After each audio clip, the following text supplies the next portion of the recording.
March 1945. The war in Europe was entering its final desperate chapter. Allied forces had crossed the Rhine, and the once mighty German war machine was crumbling. But in the ancient city of Cologne, dominated by its towering Gothic cathedral, some of the most brutal urban combat of the entire war was about to unfold. What happened there would become one of the most remarkable armored engagements in military history, and it all came down to one simple truth that German commanders refused to accept. The legendary Tiger I tank had a weakness, and one American crew was about to exploit it in a way no one thought possible. On March 6, 1945, a Signal Corps cameraman named Jim Bates set up his camera near the Cologne Cathedral. He was about to capture something that would be studied by military historians for generations. But before that famous footage, before the world witnessed tank warfare in the heart of a medieval city, something else happened. Something that military records would document, but few would remember. A single M4 Sherman, a tank that German crews mockingly called the Tommy Cooker because of its tendency to catch fire, had gauged and destroyed 5 Tiger I tanks in a running battle through the rubble-strewn streets of Cologne. This is that story. And everything you're about to hear is built on documented accounts, survivor testimonies, and the cold, hard physics that made one man see what others couldn't.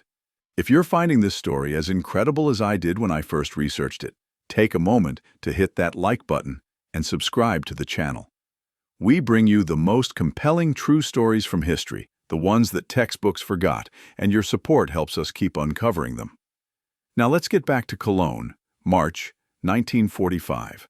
Staff Sergeant Thomas Raymond Wellman had been with the 3rd Armored Division since Normandy.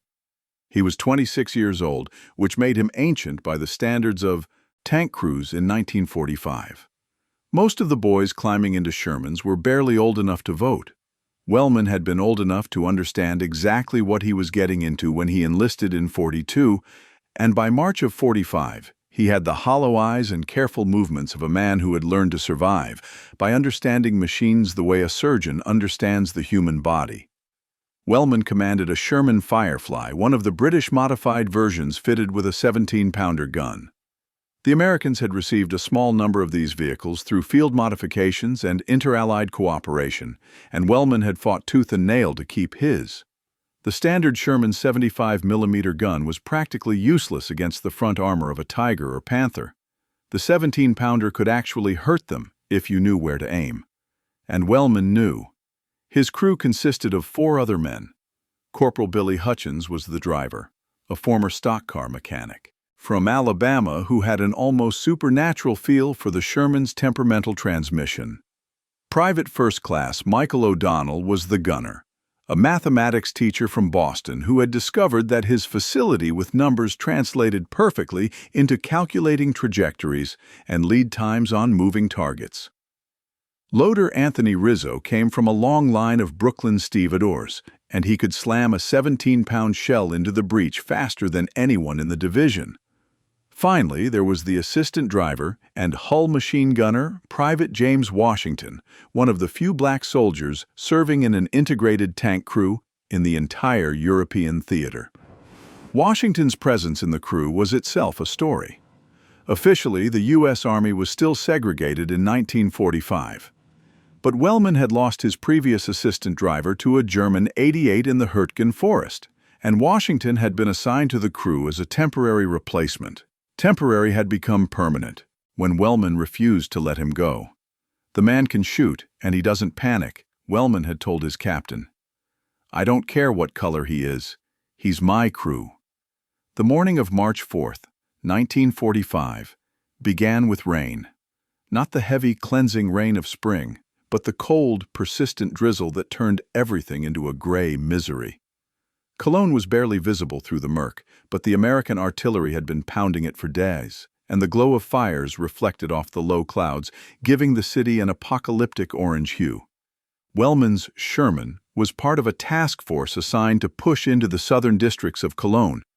Intelligence had reported that the Germans had pulled most of their armor back to defend the cathedral and the bridges over the Rhine. But no one really trusted intelligence anymore. The Germans had a habit of leaving nasty surprises in places they weren't supposed to be. The task force consisted of 6 Shermans, 2 tank destroyers, and about a company of infantry from the 36th Armored Infantry Regiment. Wellman's tank was third in the column, a position he didn't like. He preferred to be either first, where he could see what was coming, or last, where he could react to threats from the rear. Third meant trusting the judgment of the tanks ahead of him, and he had learned the hard way that not everyone saw the battlefield the same way he did. The column moved into the outskirts of Cologne, around 0800. The streets were rivers of mud and debris, and the buildings on either side had been reduced to jagged shells by weeks of bombing and shelling. German civilians watched from doorways and basement windows, their faces expressionless. Some of them were old enough to remember the last war, Wellman thought. They had seen this before. The first sign of trouble came around 0830. The lead Sherman, commanded by a young lieutenant named Patterson, stopped suddenly in the middle of a wide intersection. Wellman heard Patterson's voice crackle over the radio, high and tight with fear. "Contact front! Tiger bearing 045, range 300 yards!" Wellman's stomach dropped. 300 yards was practically point-blank range for a tank engagement, and at that distance, a Tiger's 88mm gun could punch through a Sherman's frontal armor like it was made of cardboard. He keyed his own radio. "Patterson, reverse! Get out of that intersection!" But Patterson was frozen. Wellman could see his tank sitting there, completely exposed, the turret traversing slowly toward the threat. Too slow. Much too slow. The shot from the Tiger sounded like the end of the world. One moment, Patterson's Sherman was there. The next, there was a blinding flash, and the tank's turret lifted completely off the hull, spinning end over end before crashing into the rubble 20 feet away. The hull began to burn immediately, that horrible orange fire that all Sherman crews dreaded. No one got out. "Hutchins, reverse now!" Wellman shouted. "Get us behind that building." The Sherman lurched backward, its tracks throwing up great gouts of mud. Hutchins didn't ask questions. He had been with Wellman long enough to trust his commander's instincts completely. The tank slewed sideways, and for a terrible moment, Wellman thought they were going to throw a track. But then they were behind the corner of a bombed-out factory, out of the Tiger's line of sight. The radio was chaos. The second Sherman in the column had been hit as well, though not as catastrophically as Patterson's. Its engine was dead, and the crew was bailing out, scrambling for cover as German machine gun fire stitched the pavement around them. The infantry had gone to ground, pressing themselves into doorways and shell craters, and the 2 tank destroyers were trying to maneuver into firing positions. Wellman took a deep breath and forced himself to think. The Tiger was positioned at the far end of the intersection, probably hull down behind some rubble. That was standard German defensive doctrine. Find a good position, wait for the Americans to walk into your kill zone, and pick them off one by one. The Tiger's frontal armor was essentially impervious to anything the American task force could throw at it. Even his 17-pounder would bounce off the front plate at any reasonable range. But the Tiger had a weakness.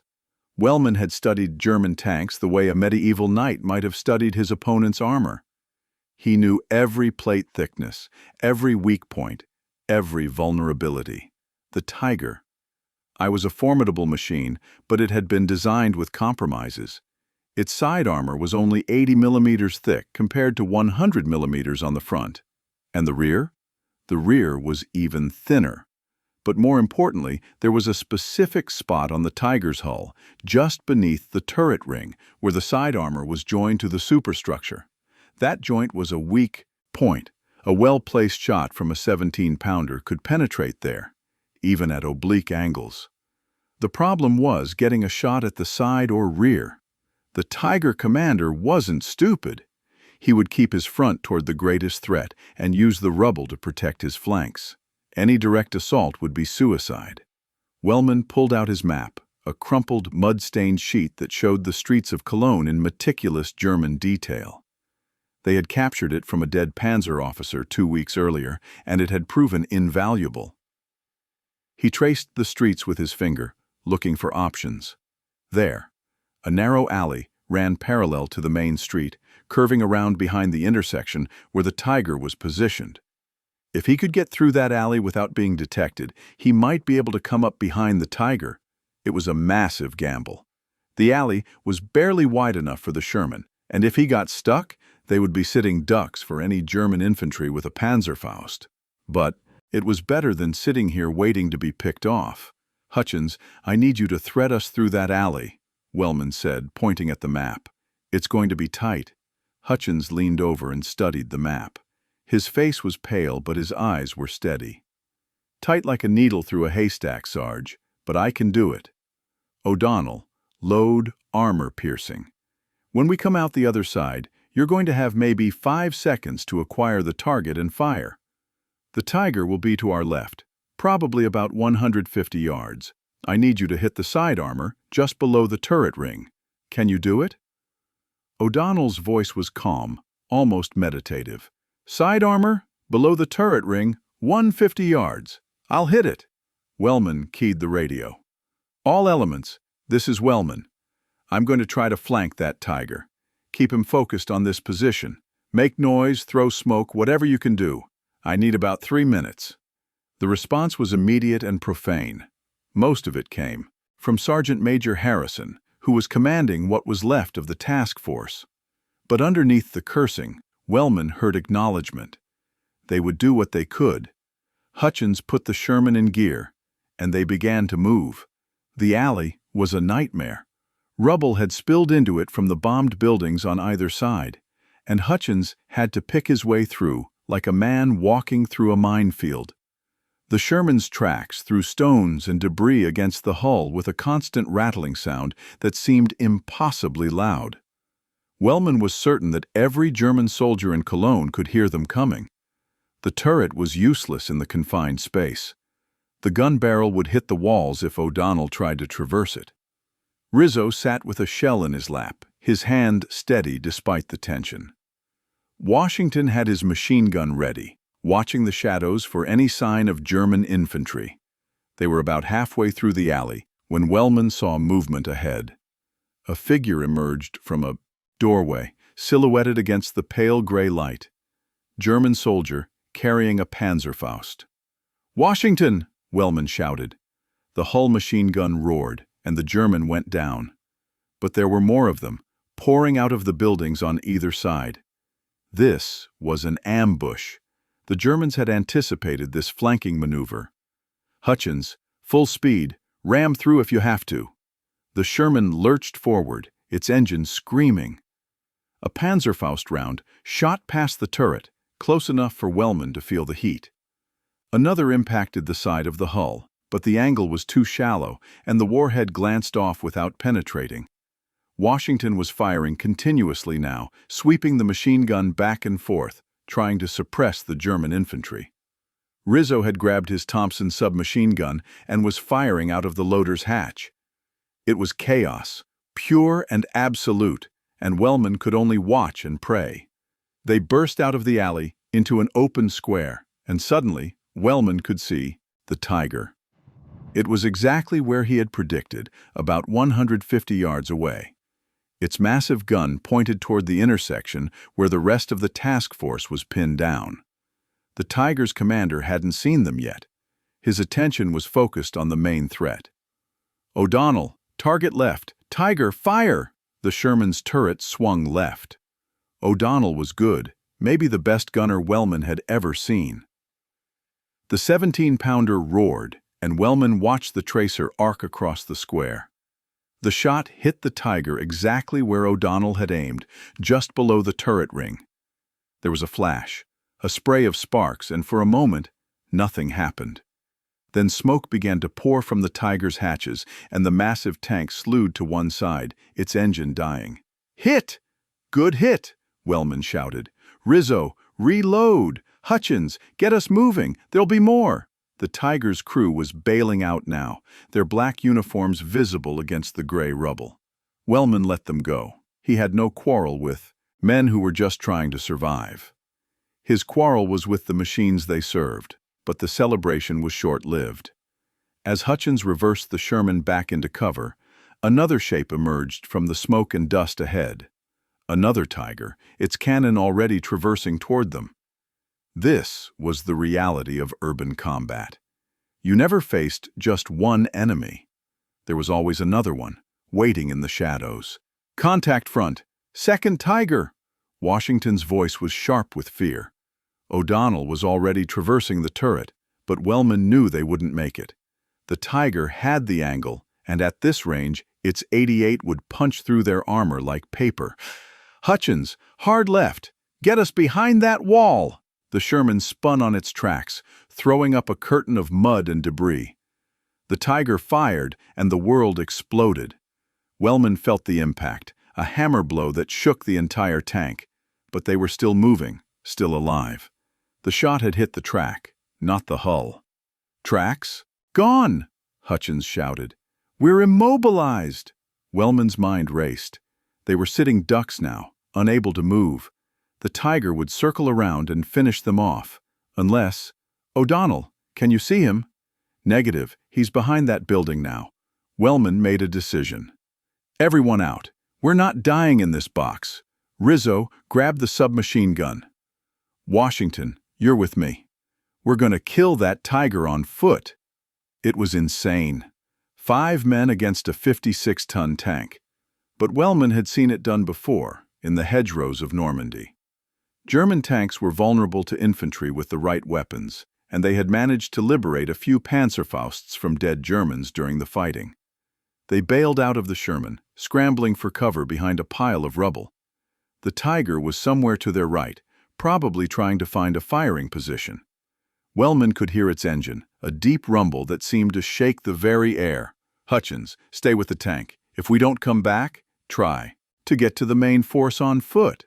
"Like hell, Sarge. I'm coming with you." "That's an order, Corporal." Hutchins' face was stubborn, but he nodded.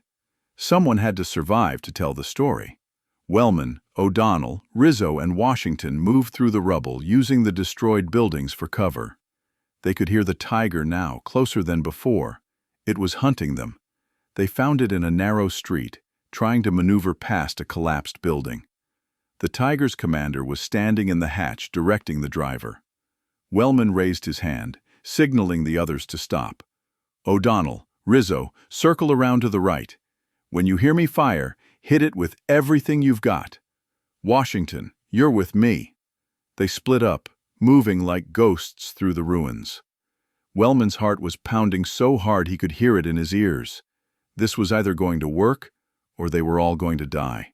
He reached a position about 30 yards from the tiger, behind a pile of bricks that had once been a wall. The tank's commander was still exposed, still focused on the obstacle ahead. Wellman raised his Thompson and took aim.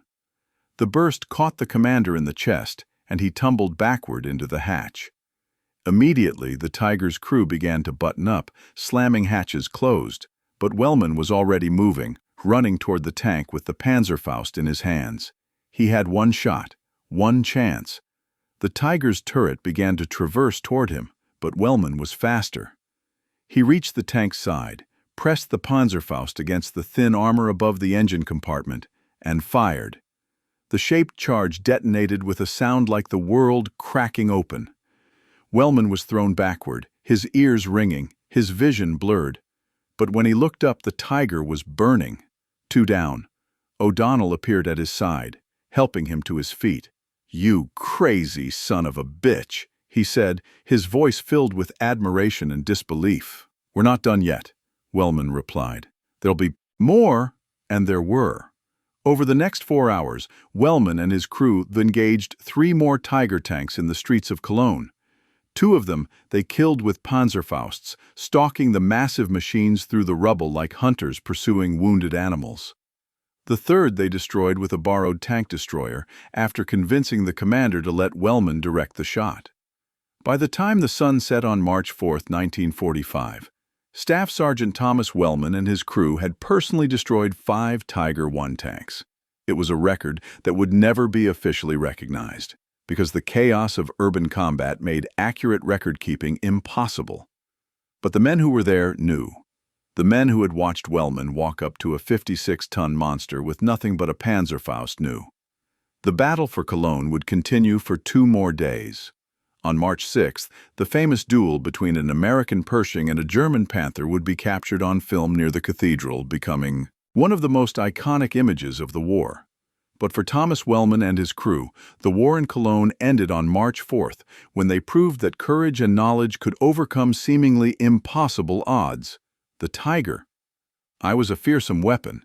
Its 88mm gun could destroy any Allied tank at ranges exceeding 2,000 yards. Its frontal armor was virtually impervious to most Allied weapons. German propaganda called it invincible, and many Allied soldiers believed it. But Thomas Wellman knew the truth. Every weapon has a weakness. Every machine can be beaten. The Tiger's weakness was its sides and rear, its relatively thin armor, in places its designers had assumed would never be exposed to enemy fire. And more importantly, its weakness was the assumption of invincibility itself. The German crews had grown complacent, believing their machines would protect them from anything. Wellman's story didn't end in Cologne. He survived the war, returning to his hometown of Erie, Pennsylvania, in August of 1945. He married his high school sweetheart, raised 3 children, and worked as a machinist at a local factory until his retirement in 1982. He rarely spoke about the war, except to his crew members, who remained his closest friends until they died. Billy Hutchins returned to Alabama and opened a successful auto repair shop. He was known throughout the county for his ability to fix anything with wheels, and he never charged veterans for his services.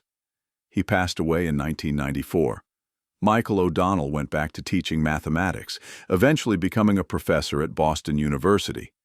He wrote several textbooks on applied physics, including one that used ballistic calculations as examples. He was known for telling his students that mathematics could save your life, and he meant it literally.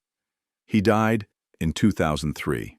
Anthony Rizzo returned to Brooklyn and took over his family's stevedoring business. He was legendary among the dock workers for his speed and strength, and he made sure that every veteran who needed work had a place on his crews.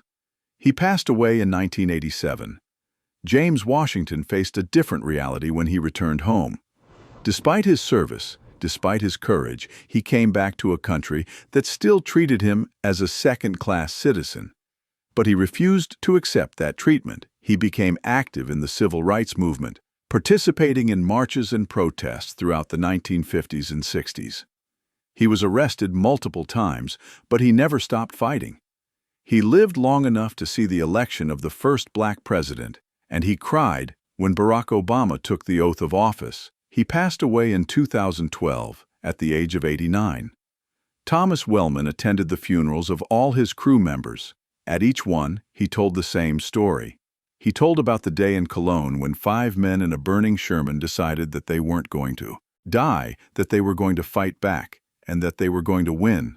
He told about the moment when he realized that the legendary Tiger tank was just a machine, and that machines could be beaten by men who understood them. The Germans thought their tanks were invincible, he would say. And maybe they were if you faced them the way they wanted to be faced. But nothing is invincible if you find its weakness. Nothing is unbeatable if you refuse to give up. The last time Wellman told the story was at his own retirement party in 1982.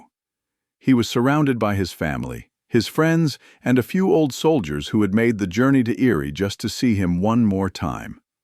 The room was warm, with laughter and memories, and for a moment the old sergeant was back in Cologne, back in the rubble and the smoke and the fear.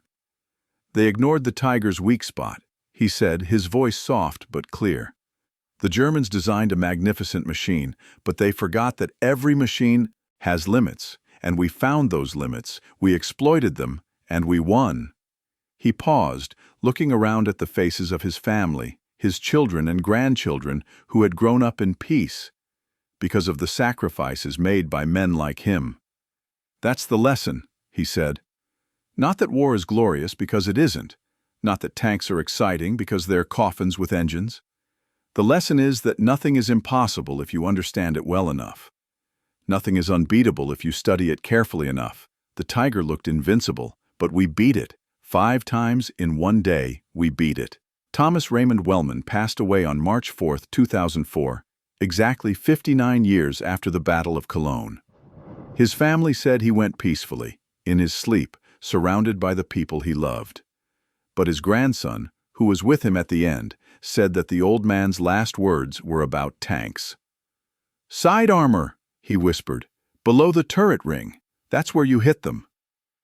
The Battle of Cologne is remembered today primarily for the famous footage of the Pershing Panther duel. Military historians study it, war enthusiasts debate it, and filmmakers have recreated it dozens of times. But the story of Thomas Wellman and his crew, the story of 5 men who refused to accept that the Tiger was invincible, remains largely unknown. This is why we tell these stories, not to glorify war, but to remember the ordinary people who did extraordinary things. Not to celebrate violence, but to honor the courage that can emerge in the darkest moments of human history. The men who fought in Cologne were not superheroes. They were mechanics and teachers and dock workers and ordinary Americans who found themselves in an extraordinary situation. And they rose to meet it. The Tiger Y tank was one of the most formidable weapons of World War II.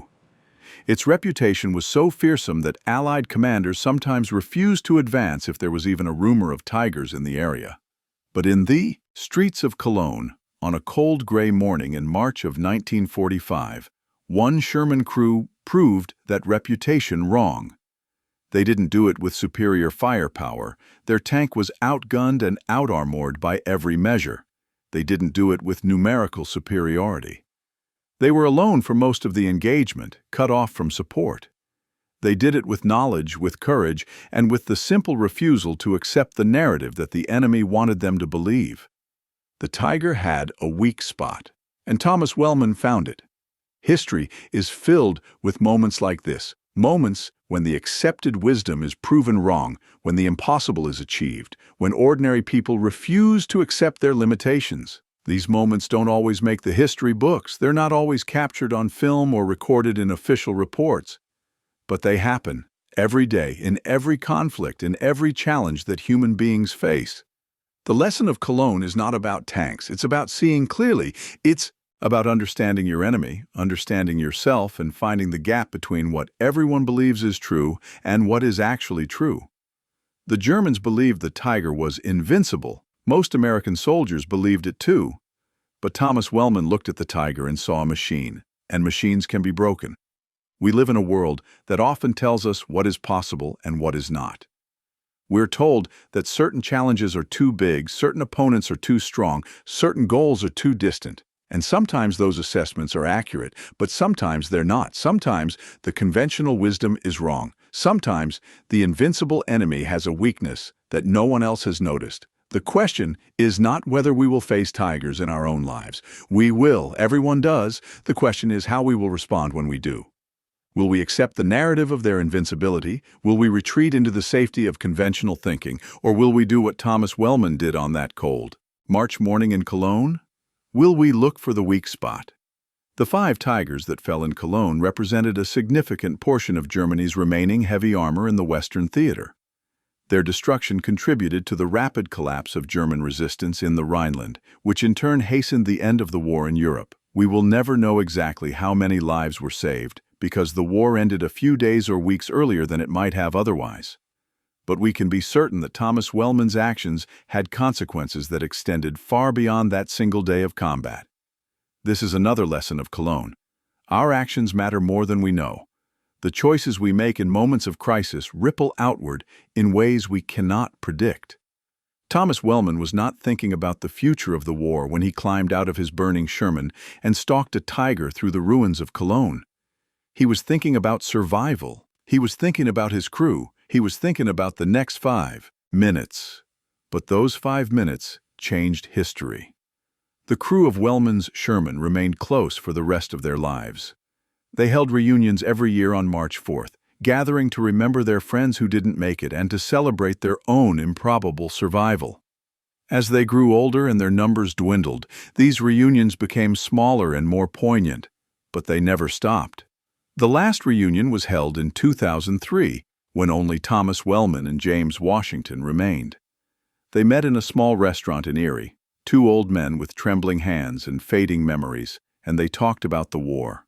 They talked about the fear and the chaos and the impossible odds. And they talked about what it meant to refuse to give up. "You know what I remember most?" Washington asked. "I remember the sound of your voice on the radio that morning. Everyone else was panicking, everyone else was screaming. But you were calm. You told us exactly what to do, and you made us believe we could do it." Wellman shook his head. "I wasn't calm, I was terrified. I just knew that if I showed it, we were all dead. So I pretended. I pretended to be the man I needed to be, and eventually I became him." Washington smiled. "That's what courage is, Tom. It's not the absence of fear. It's the choice to act despite the fear. And you made that choice over and over again, that whole day. You made it for all of us." They sat in silence for a moment, two survivors of a world that had largely forgotten them. "Do you think anyone will remember?" Washington asked finally. "Do you think anyone will tell our story?" Wellman considered the question. "I don't know," he said. "Maybe not. There were a lot of stories in that war, and most of them got lost. But you know what? It doesn't matter. We know what happened. We know what we did. And that's enough." Washington nodded slowly. "Yeah," he said, "I guess it is." They parted that evening with a handshake that lingered, each man, knowing that this might be the last time they saw each other. It was. Michael O'Donnell passed away later that year, and James Washington outlived his old commander by 8 years. But the story of Cologne lived on in their families, passed down from generation to generation, a reminder of what ordinary men can accomplish when they refuse to accept the impossible. The Sherman tank was not designed to fight Tigers. It was designed as a medium tank, intended to support infantry and exploit breakthroughs rather than engage enemy armor directly. Its armor was thin, its gun was underpowered, and its tendency to catch fire earned it grim nicknames among the men who crewed it. By every objective measure, it was inferior to the German tanks it faced, but the Sherman had one advantage that the specifications couldn't capture. It had the men inside it, men like Thomas Wellman, who understood that a weapon is only as good as the person wielding it, men like Billy Hutchins, who could make a tank dance through spaces it was never designed to enter. Men like Michael O'Donnell, who could thread a shot through the eye of a needle at 150 yards. Men like Anthony Rizzo, who could reload faster than anyone thought humanly possible. And men like James Washington, who proved that courage has no color. The Tiger tank was a masterpiece of German engineering. It was powerful, it was heavily armored, and it was terrifying. But it was also over-engineered, difficult to maintain, and produced in numbers too small to turn the tide of the war. More importantly, the Tiger represented a philosophy of warfare that was ultimately doomed to fail.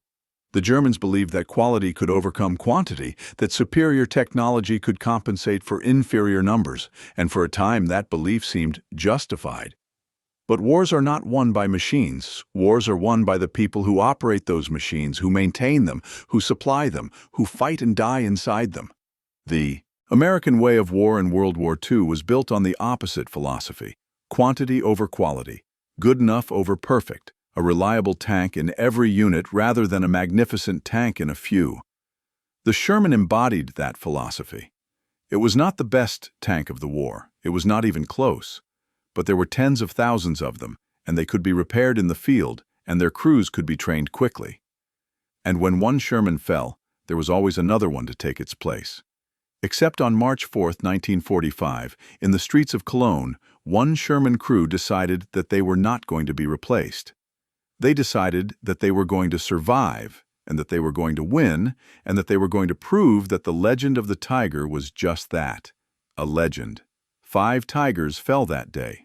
5 symbols of German military supremacy were reduced to burning hulks by a single crew of American soldiers who refused to accept the conventional wisdom.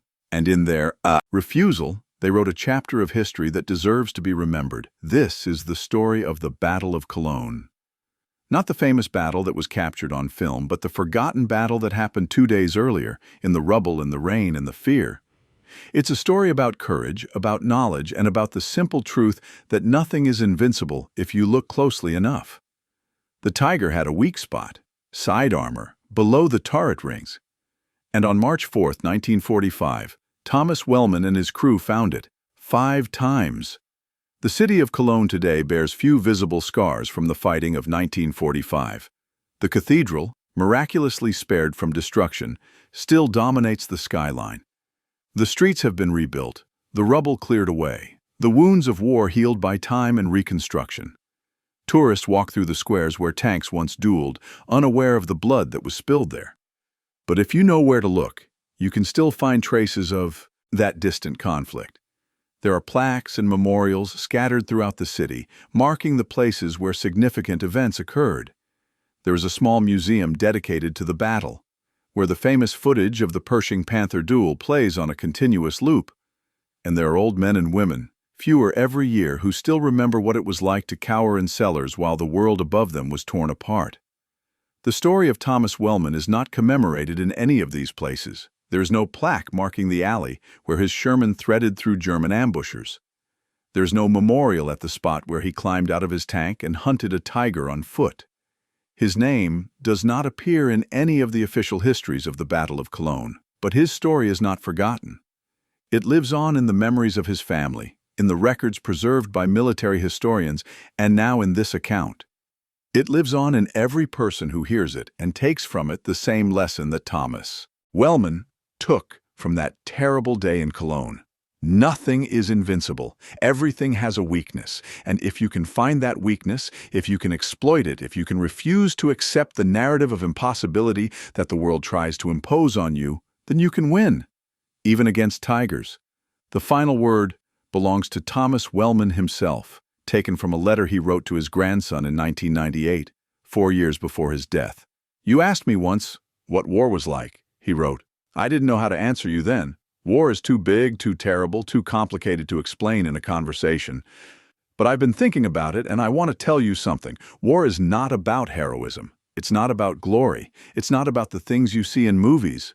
War is about being scared all the time, so scared you can barely think, and then doing your job anyway. It's about watching your friends die and not having time to mourn them because there's another enemy coming and another after that. It's about making decisions in seconds that will haunt you for years. But war is also about something else. It's about finding out what you're made of. It's about discovering that you're stronger than you thought, braver than you believed, more capable than you ever imagined. I went into that war as a boy, and I came out as a man. Not because killing made me a man, but because choosing to face my fears made me one. The tigers in Cologne weren't the only giants I've faced in my life. There have been others: sickness, loss, failure, despair. Every life has its tigers, and every time I've faced one of those giants, I've remembered what I learned in Cologne. I've remembered that nothing is invincible. I've remembered that everything has a weakness, and I've gone looking for it. That's my advice to you, grandson. When you face your tigers, and you will, don't accept the story that they can't be beaten. Don't believe the people who tell you it's impossible. Look for the weak spot. It's there. It's always there. And when you find it, don't hesitate. Strike hard, strike true, and don't stop until the tiger burns. Side armor, below the turret ring. That's where you hit them. Love, Grandpa. Thomas Raymond Wellman, Staff Sergeant, United States Army, 3rd Armored Division. A man who faced 5 tigers and won. Some stories deserve to be told. Some heroes deserve to be remembered. And some lessons are too important to be forgotten. The tiger had a weak spot. Find yours. The technical specifications of the Tiger I tell only part of its story. Weighing 57 tons, powered by a Maybach V12 engine, producing 700 horsepower, the Tiger was an engineering marvel that consumed resources at a staggering rate. Each Tiger required 30,000 man-hours to produce, compared to roughly 10,000 for a Sherman. The German war economy could never build enough of them to match Allied production, but the psychological impact of the Tiger far exceeded its actual military effectiveness. American soldiers called the phenomenon Tiger Fever.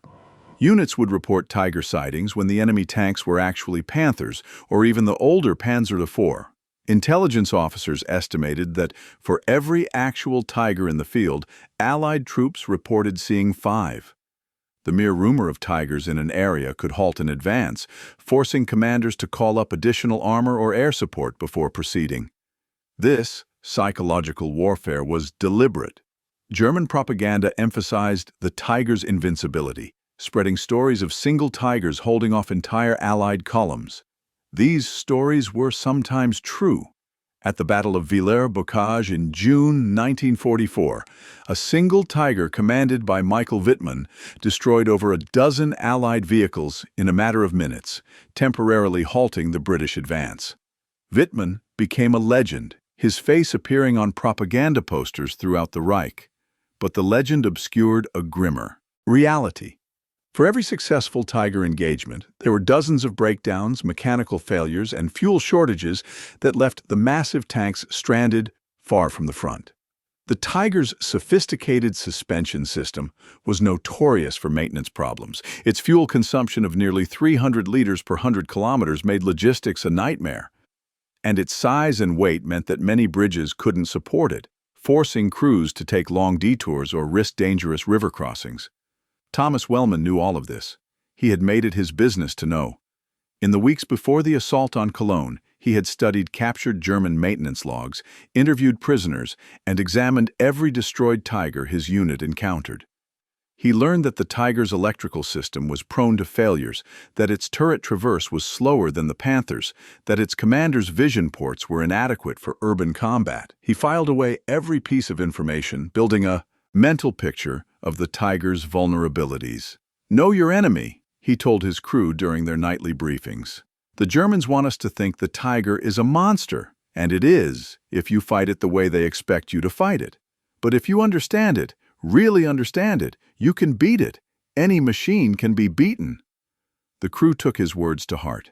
They drilled constantly, practicing the maneuvers they would need to outflank a Tiger, the shot placements that offered the best chance of penetration. O'Donnell spent hours calculating firing solutions for different scenarios, burning through notebooks full of trigonometric equations. Hutchins practiced reversing the Sherman at high speed, threading through obstacles with inches to spare. Rizzo timed himself loading shells until his hands moved automatically, without conscious thought. This preparation saved their lives in Cologne. When Patterson's Sherman exploded in that first terrible moment of contact, the crew didn't freeze. They acted. Each man knew his role, knew what was expected, knew that their survival depended on executing their training perfectly. The Germans, by contrast, had grown complacent. The Tiger crews in Cologne were experienced men, veterans of the Eastern Front, who had faced Soviet T-34s and KV-1s by the score. They had developed tactics based on the Tiger's strengths. Stand off at long range, use the 88's superior accuracy and penetration to destroy enemy tanks before they could close the distance. These tactics worked brilliantly in the open terrain of Russia and the plains of northern France. But Cologne was different. The shattered streets and rubble-choked intersections negated the Tiger's range advantage. Engagement distances were measured in tens of yards, not hundreds, and at close range, the Tiger's slow turret traverse became a fatal liability. A skilled opponent could slip behind a building, reposition, and strike from an unexpected angle before the Tiger crew could react. Wellman understood this. He had thought about it during the long advance from Aachen as his division ground its way through the fortified towns and villages of the German frontier. Urban combat was the great equalizer, he realized. It didn't matter how thick your armor was if the enemy could get behind you. It didn't matter how powerful your gun was if you couldn't bring it to bear. In the streets, courage and skill counted for more than tonnage and firepower. The German commanders should have understood this too. The Wehrmacht had invented modern urban combat at Stalingrad, developing tactics that turned every building into a fortress and every street into a kill zone. But by March of 1945, most of those experienced urban fighters were dead or captured. The crews defending Cologne were armor specialists, trained to fight in the open, struggling to adapt to conditions that negated everything they had been taught. This mismatch of expectations and reality shaped the Battle of March 4th. The German Tiger crews expected the Americans to advance cautiously, probing for their positions, providing opportunities for long-range kills. Instead, Wellman attacked aggressively, accepting the risk of close combat because he knew it was his best chance of survival. His willingness to dismount and hunt tigers on foot baffled the German defenders, who had never faced such tactics before. The Panzerfaust, ironically, was a German weapon. Designed as a cheap, disposable anti-tank launcher for infantry, it had been developed to counter the growing numerical superiority of Allied armor. By 1945, millions of Panzerfausts had been produced, distributed to every unit from elite panzer divisions to teenage Volkssturm conscripts. The weapon was effective but dangerous, requiring its user to get within 50 meters of the target tank. German soldiers used the Panzerfaust to devastating effect against Allied armor throughout the final year of the war. But the weapon worked both ways. American troops quickly learned to scavenge Panzerfausts from the battlefield, and some units developed tactics specifically designed to use captured German weapons against German armor. Wellman was one of the pioneers of these tactics, recognizing that the Panzerfaust offered Sherman crews a way to fight back against Tigers on something like equal terms. The irony was not lost on the German prisoners captured after the Battle of Cologne. One Tiger commander, a young lieutenant named Werner Schultz, expressed disbelief when he learned that his tank had been destroyed by a Panzerfaust wielded by an American. "We gave you the weapon to kill us," he said, shaking his head. "We armed our own enemies." But the German weapon was only part of the equation. Without Wellman's knowledge of the Tiger's vulnerabilities, the Panzerfaust would have been useless. The shaped charge warhead could penetrate significant armor, but it worked best against flat surfaces at perpendicular angles. A glancing hit would produce little more than superficial damage. Wellman knew exactly where to aim. The rear deck, above the engine compartment, where the armor was thinnest and the angle most favorable. He didn't fire until he was certain of his shot. This combination of knowledge and courage defined the engagement. Wellman wasn't braver than other American soldiers, and he wasn't luckier. He was better prepared. He had done the work, studied the enemy, practiced the skills he would need. When the moment of crisis came, he was ready. The aftermath of the battle left Wellman with complicated feelings, the elation of survival mixed with the grief of lost comrades. Patterson and his entire crew had died in that first terrible moment, their Sherman transformed into a funeral pyre by a single .88 shell.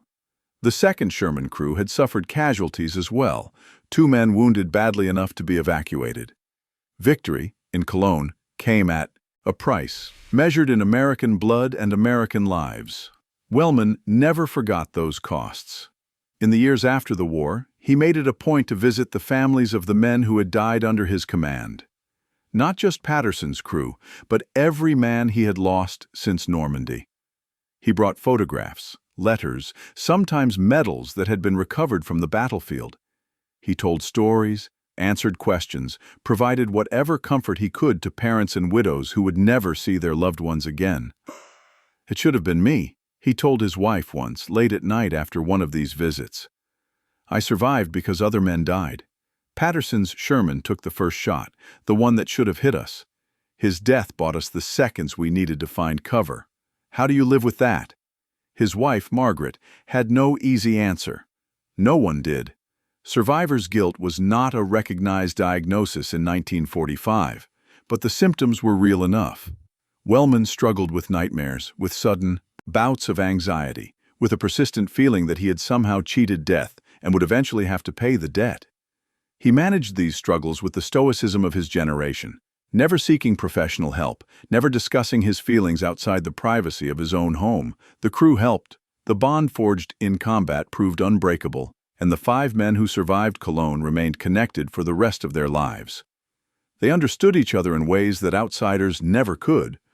They shared the memories, the nightmares, the complicated mix of pride and guilt that came from surviving when so many others had died. Their annual reunions were part celebration, part therapy, part memorial service for the men they had lost. James Washington once described these reunions as the only time I feel completely understood. As a black man in America, he had faced prejudice and discrimination that his white crewmates could barely imagine. But within the circle of the crew, none of that mattered. They had faced death together, had saved each other's lives, had proven in the ultimate crucible that the color of a man's skin had nothing to do with his worth as a soldier or a human being. "Tommy Wellman is my brother," Washington said in an interview years later. "Not like a brother. Actually, my brother. We share blood, even if it's not the blood we were born with. The blood we spilled together in Cologne made us family in a way that can never be broken." The story of Cologne echoes through American military history in ways that might surprise those who have never heard of Thomas Wellman. His tactics, developed in the desperate fighting of March 4th, were studied and refined in the years after the war. The idea of dismounted tank crews using captured weapons to engage enemy armor found its way into training manuals and officer education programs. Korean War veterans learned techniques that traced their lineage back to the rubble-strewn streets of Cologne. More broadly, Wellman's approach to combat, emphasizing detailed knowledge of enemy capabilities and willingness to adapt unconventional tactics, influenced generations of American military thinkers. The modern emphasis on knowing your enemy and asymmetric warfare owes something to men like Wellman, who discovered these principles not through academic study but through the brutal education of combat. The Tiger I tank was withdrawn from production in August of 1944, replaced by the even heavier Tiger II. But the original Tiger remained in service until the end of the war, and examples were captured by Allied forces for study and evaluation. Today, only a handful of Tigers survive in museums around the world, preserved as artifacts of a conflict that reshaped human history. Visitors to these museums often stand in awe of the Tiger's massive dimensions, its thick armor, its powerful gun. They read plaques describing its combat record and see photographs of destroyed Allied tanks. The Tiger's reputation as an invincible weapon has only grown in the decades since the war, fueled by movies, video games, and popular histories that emphasize German technological superiority. But the full story is more complicated. The Tiger was formidable, yes, but it was not invincible. Men like Thomas Wellman proved that courage and skill could overcome seemingly impossible odds. The streets of Cologne witnessed the destruction of German armor mythology, one burning tank at a time. This is the truth that history sometimes forgets. Wars are not won by machines, no matter how impressive. Wars are won by the people who refuse to accept defeat, who find weaknesses in seemingly impregnable defenses, who adapt and overcome when conventional wisdom says they should surrender. The Tiger had a weak spot, and on March 4, 1945, an American tank crew found it, 5 times. The lesson endures. Nothing is invincible. Everything can be beaten. And the greatest weapon in any conflict is not the most powerful gun or the thickest armor. It is the human mind, capable of analysis and adaptation, capable of finding solutions that others cannot see. Thomas Wellman understood this, and because he understood it, he survived. Because he survived, he came home to his wife and built a family and lived a long and meaningful life. Because he lived that life, he was able to pass on his knowledge to the next generation and the next and the next. The Tigers of Cologne are long gone, rusted into oblivion or preserved in museums, but the lesson they teach remains vital. Look for the weakness, find the gap in the armor, and when you find it, strike without hesitation. Side armor, below the turret ring. That's where you hit them.